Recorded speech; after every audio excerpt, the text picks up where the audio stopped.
నిజం ఫేస్బుక్ లో పెట్టే లోపు అబద్ధం 60 వాట్సాప్ గ్రూపుల్లో తిరిగి వస్తుంది అన్నట్టు ఈ నడుమ సోషల్ మీడియాలో అట్లనే నలగబడ్డది.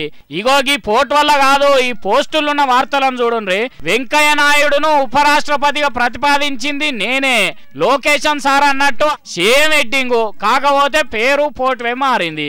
ఈడికే ఒడవలే ముచ్చట, వెంకయ్య కేటీఆర్ సార్ నెత్తిన కూడా ఈ గణత నేసిండ్రు.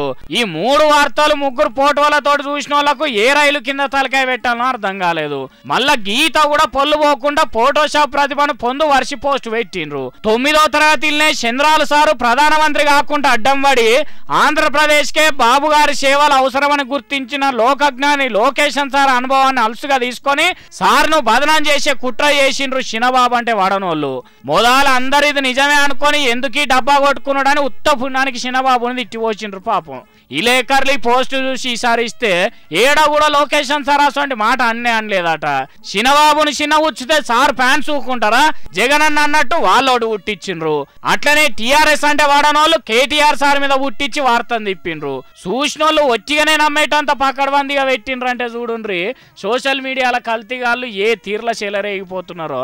అన్నం పుణ్యం తెలవని అమాయక లీడర్ల ఇజ్జత్ తీసేదందుకు కాకపోతే ఎందుకు చెప్పుండ్రి కొవ్వెక్కిన పనులు. గిసోండి దిక్కుమాలనై పెడుతుండ్రనే కావచ్చు, తప్పుడు రాతలు రాస్తే కేసులు పెడతామని బెదిరిస్తున్నాయి సర్కార్లు.